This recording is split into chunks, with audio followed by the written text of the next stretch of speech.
Bismillahirrahmanirrahim. Assalamualaikum warahmatullahi wabarakatuh. Alhamdulillahirabbil alamin. Wassalatu wassalamu ala Rasulillah wa ala alihi wa mawalah. Asyhadu an la ilaha illallah wahdahu la syarikalah wa asyhadu anna Muhammadan abduhu wa rasuluh la nabiyya ba'dah. Allahumma shalli ala Muhammad wa ali Muhammad. Pemirsa Huza TV yang berbahagia, alhamdulillah kita bisa bersua lagi ya di sesi kajian tafsir ayat-ayat akhlak dari surah Al-Hujurat. Sebagaimana sesi-sesi kajian sebelumnya, izinkan saya awali kajian kita kali ini dengan sebuah hadis tentang keutamaan menghadiri majelis ilmu atau keutamaan mencari ilmu. Ada satu hadis yang menurut saya sangat menarik ya, dari Rasulullah Shallallahu Alaihi Wasallam yang berbunyi, laisa min akhlaqil mu'min at-tamalluq wal hasad illa fi talabil ilm. Bukanlah termasuk akhlak seorang mukmin jika ia memiliki dua sifat ini ya. Apa itu? At-tamalluq. Tamalluq itu artinya adalah serakah, wal hasad, dan hasad atau iri. Kecuali di sini disebutkan illa fi talabil ilm. Kecuali jika sifat itu, akhlak itu terkait dengan mencari ilmu. Jadi Rasulullah bersabda, bukanlah seorang mukmin jika ia memiliki sifat serakah dan iri, kecuali jika sifat itu terkait dengan mencari ilmu ya. Dan dari hadis ini kita mengetahui bahwa iri dan serakah itu sebenarnya adalah sikap yang buruk kan ya. Karena di dalam hadis dikatakan bahwa seorang mukmin tidak mungkin memiliki sifat serakah dan iri ini. Serakah itu artinya adalah keinginan untuk mendapatkan segala sesuatu sebanyak-banyaknya tanpa ada batas rasa puas. Itulah yang serakah, yang disebut dengan serakah. Adapun yang dimaksud dengan iri adalah perasaan tidak nyaman ketika melihat orang lain memiliki sesuatu sementara kita tidak memiliki sesuatu itu, atau apa yang kita miliki kurang dibandingkan dengan apa yang dimiliki oleh orang lain. Nah, kedua sifat ini adalah sifat yang sangat buruk dan dikatakan bahwa tidak selayaknya seseorang yang beriman memiliki kedua sifat ini. Jadi kalau ada orang mukmin yang memiliki kedua sifat ini, maka keimanannya dipertanyakan. Dari hadis ini pula kita mengetahui ya, menariknya, bahwa ada satu situasi di mana kedua sifat tersebut, yaitu sifat iri dan serakah, itu diperbolehkan. Situasi apa itu? Situasi tersebut itu terkait dengan mencari ilmu. Jadi kalau terkait dengan pencarian ilmu, kita diperbolehkan untuk bersifat tamalluq, serakah, dan juga diperbolehkan untuk bersifat hasud atau iri. Nah, apa yang disebut dengan sifat serakah dalam mencari ilmu adalah ketika kita mencari ilmu, maka kita diperbolehkan untuk mencari sebanyak-banyaknya. Silahkan, tidak ada batas kepuasannya. Kalau Anda tidak puas dengan satu kajian, silahkan, tidak apa-apa. Ingin mendapatkan kajian yang mendengarkan lagi, menyimak lagi kajian yang lainnya. Sebanyak apapun ilmu yang kita peroleh, kita diperbolehkan untuk merasa tidak puas. Dan ini tentu saja berbeda seandainya hal tersebut diterapkan kepada masalah-masalah duniawiyah. Misalnya kalau kita berkeinginan untuk memiliki harta tertentu misalnya. Jika kita tidak pernah merasa puas dengan harta yang kita miliki, maka itu adalah sifat serakah yang tercela dan dampaknya itu buruk dan sangat banyak. Kita bisa menjadi orang yang gagal bersyukur ya. Kemudian kita juga bisa menjadi orang yang stres. Kenapa stres? Karena begitu banyak keinginan yang tidak bisa kita penuhi dan banyak keburukan lainnya ya yang muncul dikarenakan sifat serakah ini. Akan tapi kalau keserakahan itu terkait dengan ilmu, maka itu menjadi sifat yang malah baik. Silahkan untuk memiliki rasa tidak puas dengan ilmu yang sudah ada pada diri kita. Demikian juga dengan sifat iri. Dalam kehidupan duniawiyah kita dilarang untuk memiliki sifat iri. Kita dilarang untuk merasa tidak nyaman ketika misalnya ada tetangga kita yang ternyata memiliki harta yang lebih dari kita. Akan tapi kalau terkait dengan ilmu, hal tersebut diperbolehkan. Misalnya kita melihat ada teman kita yang ternyata memiliki ilmu yang lebih dari kita, maka kita diperbolehkan merasa tidak nyaman gara-gara teman kita itu ternyata memiliki ilmu yang lebih banyak, lebih baik, lebih mendalam dibandingkan dengan ilmu yang kita miliki. Nah, pemirsa Huza TV yang dirahmati Allah, saat ini kita sedang melakukan kajian ilmiah dan sedang menambah wawasan, sedang menambah ilmu. dihubungkan dengan hadis tadi, maka seandainya motivasi yang melatar belakangi hadirnya kita di kajian kali ini didasarkan kepada sifat serakah dan sifat iri, maka ini adalah satu motivasi yang bukan hanya diperbolehkan, bahkan itulah yang direkomendasikan oleh ajaran Islam. Misalnya pemirsa, motivasi dari pemirsa Huza TV ketika menyimak kajian saya ini itu adalah ingin menambah ilmu, menambah wawasan sebanyak mungkin karena tidak puas dengan apa yang dimiliki, ya, ilmu pengetahuan yang ada. Seluas mungkin, tidak merasa puas dengan yang sudah dimiliki. Dan karena itu dikatakan bahwa pemirsa Huza TV adalah orang-orang yang serakah terhadap ilmu. Maka itu adalah hal yang baik. Atau juga barangkali motivasinya adalah karena melihat ada saudara, teman yang memiliki ilmu yang lebih terkait dengan masalah-masalah akhlak, dan kalau itu menciptakan ketidaknyamanan di dalam diri pemirsa Huza TV, maka itu adalah bukan hal yang terlarang, melainkan hal yang terpuji. Nah, pemirsa Huza TV, itu adalah pembahasan hadis ya sebagai pengantar, dan berikutnya kini kita lanjutkan kajian tafsir surah Al-Hujurat, dan saat ini kita memasuki tafsir dari ayat kedua surah Al-Hujurat. Saya bacakan ya ayatnya sebagai berikut. A'udzubillahi minasyaitonirrajim. Ya ayyuhalladzina amanu la tarfa'u aswatakum fawqa sautin nabi wa la tajharu lahu bil qaul kajahri ba'dikum li ba'd an tahbata a'malukum wa antum la tash'urun. Hai orang-orang yang beriman, janganlah kalian meninggikan suara kalian melebihi suara Nabi, dan janganlah kalian berkata kepadanya dengan suara yang keras sebagaimana kerasnya suara sebagian kalian terhadap sebagian yang lain, supaya tidak terhapus amalan kalian sedangkan kalian tidak menyadarinya. Nah, pemirsa Huza TV, pada sesi kali ini ada dua tema penting yang akan saya bahas sebagai kajian tafsir dari ayat kedua surah Al-Hujurat ini. Pertama adalah pembahasan tentang kemuliaan, dan yang kedua adalah pembahasan tentang pahala amalan yang bisa hilang. Nah, saya mengajak pemirsa Huza TV untuk kembali mengingat apa yang sudah kita bahas, yang sudah kita kaji di sesi sebelumnya ya. Pada ayat pertama, Allah Subhanahu wa taala memerintahkan orang-orang yang beriman agar tidak mendahului Allah dan Rasul-Nya. Dan pada ayat ini Allah menetapkan norma dan tata cara bercakap-cakap dengan Rasulullah. Kan dikatakan jangan mendahului Allah dan Rasul-Nya, dan itu adalah sesuatu, itu adalah bukan merupakan ciri ketakwaan. Di ayat sebelumnya kita sudah membahas sampai di titik itu ya, dan itu dikatakan bahwa yang namanya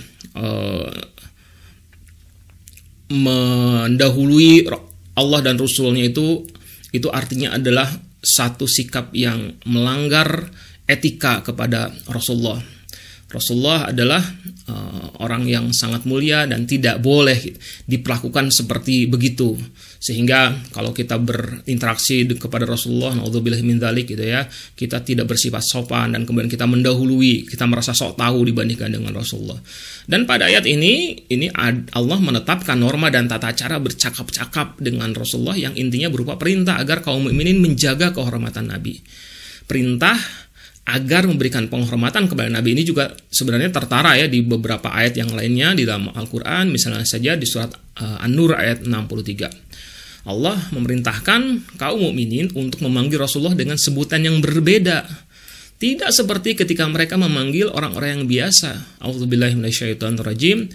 La taj'alu du'a ar-rasuli bainakum kadu'ai ba'dikum ba'dha. Janganlah kalian jadikan panggilan Rasul di antara kalian seperti panggilan sebagian kalian kepada sebagian yang lain. Jadi maksudnya kalau selama ini kan kita dengan sesama kita, apalagi yang sudah akrab, dekat gitu ya, kita memanggil ya dengan cara yang biasa, dengan cara yang akrab, dengan cara yang kadang-kadang dengan suara yang keras, dengan tertawa-tawa, dengan hal-hal yang sebagaimana biasa yang memang diperbolehkan, sesuatu yang diperbolehkan ketika itu terjadi interaksinya di antara orang-orang yang sudah saling mengenal. Akan tetapi tidak ketika terjadi pada Rasulullah. Sedekat apapun, maka seakrab apapun, maka kita tidak boleh memperlakukan Rasulullah seakan-akan Rasulullah itu adalah orang yang biasa, orang-orang teman-teman kita, sahabat-sahabat kita. Secara umum, ayat ini mengajarkan kepada kita bahwa kemuliaan dari Allah itu memang ada, dan kita diperintahkan untuk menunjukkan sikap hormat, tidak bersikap biasa-biasa saja saat berinteraksi dengan hal-hal yang dimuliakan oleh Allah tersebut.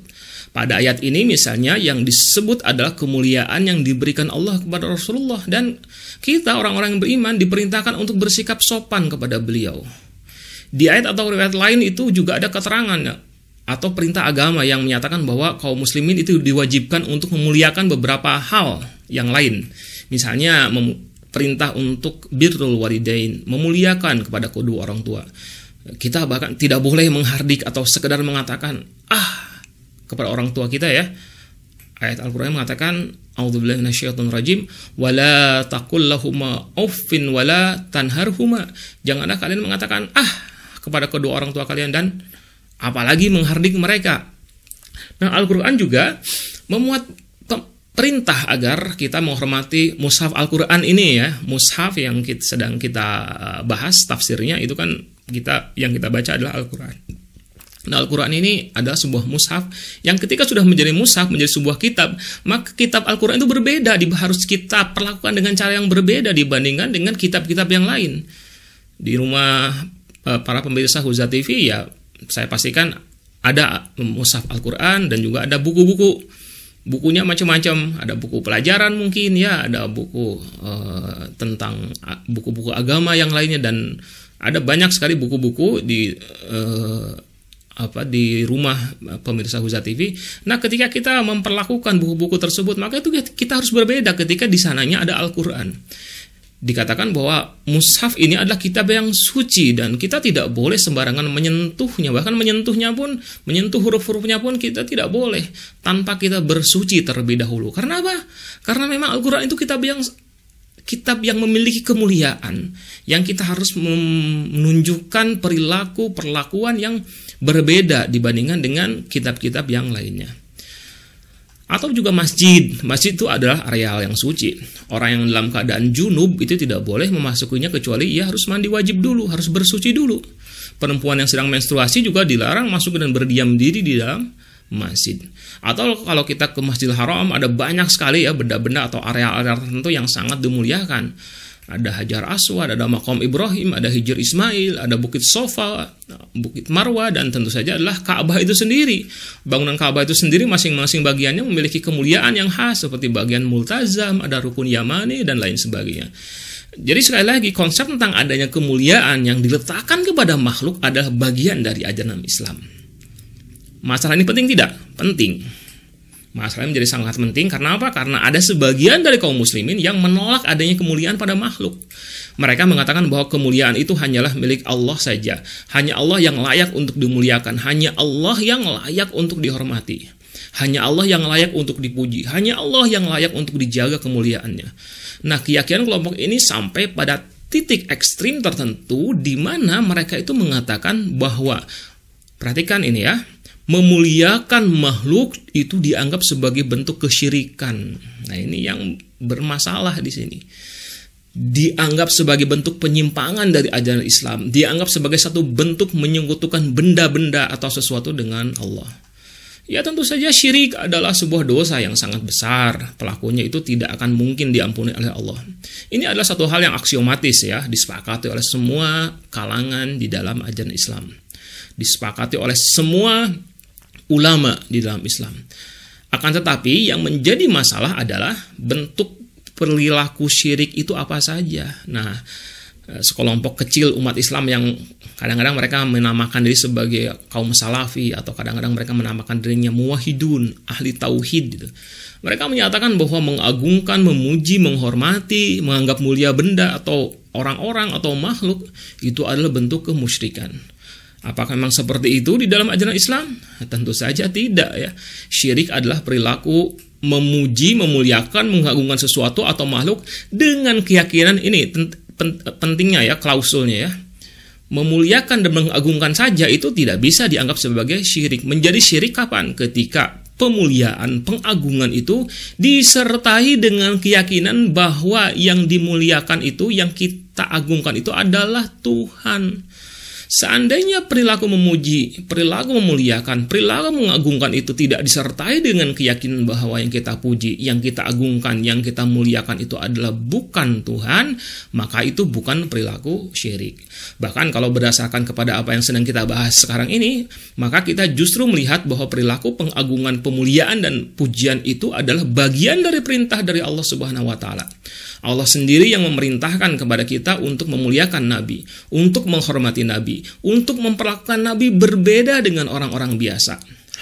Hal yang sama juga terjadi pada masjid misalnya, atau tempat-tempat suci yang lainnya yang sudah kita bahas tadi. Di mana memang ada keterangan-keterangan, ada perintah, ada rekomendasi, baik melalui Al-Quran ataupun hadis, yang menyatakan bahwa perilaku tersebut merupakan perintah dari Allah. Nah, dari sisi ini bahkan kita melihat bahwa perilaku memuliakan itu justru merupakan indikator dari keimanan kita kepada Allah, alih-alih kemusyrikan. Kenapa? Karena ketika kita melaksanakan atau memuliakan sesuatu seperti kita memuliakan Rasulullah, memuliakan masjid dan tempat-tempat suci lainnya, maka pada saat itu, pada dasarnya kita sedang mengimplementasikan keimanan kepada Allah. Karena pada saat itu kita sedang melaksanakan perintah Allah. Ingat ya, apa yang terjadi kepada iblis laknatullah alaih ketika terjadi peristiwa penciptaan manusia. Manusia yang pertama yaitu Adam, Nabi Adam alaihissalam. Itu pada saat itu juga kan ada perintah dari Allah untuk kepada para penghuni surga di sana, para malaikat, agar bersujud kepada Adam. Karena untuk menunjukkan penghormatan kepada makhluk yang merupakan wakil Allah, khalifah Allah di muka bumi ini. Tapi apa yang terjadi? Iblis membantah. Iblis merasa bahwa apa yang dia lakukan, yaitu pembanggaan tersebut, justru adalah bentuk pentauhidan. Dia tidak mau menyembah siapapun.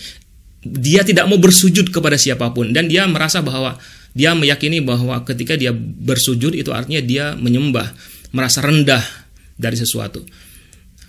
Dan ada sebagian riwayat mengatakan bahwa itu iblis menjustifikasi perilakunya itu seakan-akan bahwa itu adalah perilaku tauhid. Sampai pada titik itu, padahal kita tahu berdasarkan kepada keterangan ayat Al-Quran bahwa apa yang dilakukan oleh iblis itu muncul karena hasad, karena iri, karena dia merasa bahwa seharusnya dialah yang lebih tinggi statusnya dibandingkan dengan Nabi Adam yang dari sisi bahan penciptaan. Dan apa yang dilakukan oleh iblis itu alih-alih sebagai bentuk pemurnian akidah, penyembahan hanya kepada Allah, hanya bersujud kepada Allah, tapi itu malah menciptakan kemurkaan dari Allah. Iblis kemudian dikutuk dan kemudian iblis mendapatkan satu hukuman berupa pengusiran dari surga, dan kemudian iblis dinyatakan bahwa tempatnya pasti akan di neraka. Dan sebagaimana kita ketahui, kemudian terjadilah beberapa peristiwa selanjutnya yang kemudian membuat akhirnya Nabi Adam dan Siti Hawa diturunkan oleh Allah ke bumi, diusir dari surga, dan kemudian nanti pada akhirnya kita semua dan kemudian melahirkan anak cucu dan kita adalah bagian dari keturunan dari Nabi Adam ini, dan nanti kita akan mempertanggungjawabkan segala macam amalan kita di hadapan Allah Subhanahu wa Ta'ala. Nah, pemirsa Huza TV yang berbahagia, inilah yang bisa saya sampaikan sebagai tafsir dari ayat kedua surah Al-Hujurat. Nah, tema berikutnya yang akan kita bahas di pekan mendatang adalah yang terkait dengan keterhapusan amalan-amalan kita dikarenakan ada perilaku buruk atau ada hal-hal tertentu, sehingga segala macam keberpayah-payahan kita untuk melaksanakan segala amal perbuatan itu ternyata terhapus. Dan ini ada di dalam surah Al-Hujurat ayat 2 ini. Sampai jumpa pada pembahasan sesi yang akan datang. Wabillahi taufiq wa hidayah. Assalamualaikum warahmatullahi wabarakatuh.